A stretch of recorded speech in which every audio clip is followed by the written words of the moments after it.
Meghan et Harry fêtent leurs 5 ans de mariage en ce vendredi 19 mai. Depuis leur union à l'abbaye de Westminster en 2018, le couple a fait bien du chemin, se retirant de ses fonctions royales, déménageant aux États-Unis, donnant naissance à leurs enfants Archie et Lilibet et se brouillant avec le reste de la famille royale.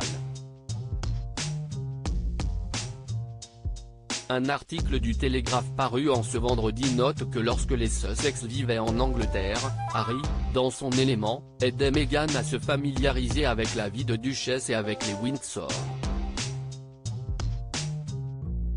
A contrario, depuis que les jeunes parents ont emménagé à Montecito, fief de Meghan, le prince peine à se créer un cercle social, ne pouvant compter que sur le cercle de son épouse.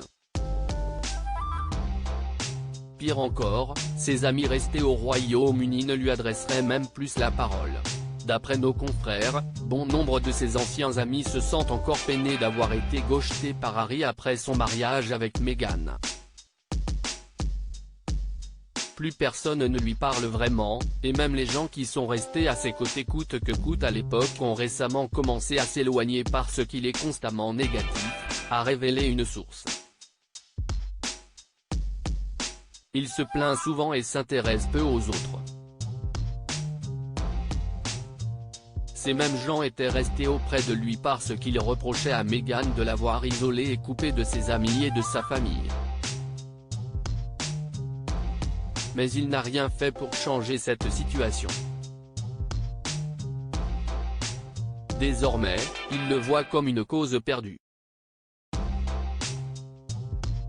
Ce proche a ajouté que le mot narcissique est souvent employé par ses anciens amis lorsqu'il parle des Sussex. Un ancien collègue militaire a renchéri en explique que personne dans les forces armées n'a de temps pour Harry, ce qui est bien triste, parce qu'il était extrêmement populaire.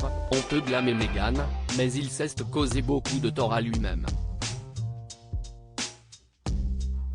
Supérieur à Meghan Markle et Harry, les membres de leur garde rapprochée à Hollywood Meghan et Harry décriés après la course-poursuite de New York. Ces informations concernant le cercle d'amis du prince font surface quelques jours à peine après la terrible course-poursuite survenue dans les rues de New York le 16 mai dernier et décriée par le couple.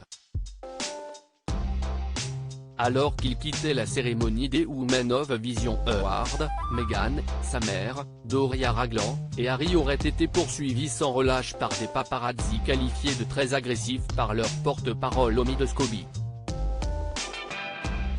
Un épisode qui fait écho à la course-poursuite qui a causé la mort Lady Diana et Dodi Al-Fayed dont étaient victimes à Paris le 31 août 1997. Pourtant, le récit de leur traque ne coïncide pas avec celui de leur chauffeur. Pour ce dernier, le récit du porte-parole des Sussex est exagéré. De quoi ternir encore un peu plus leur réputation. Crédit Photo, agence.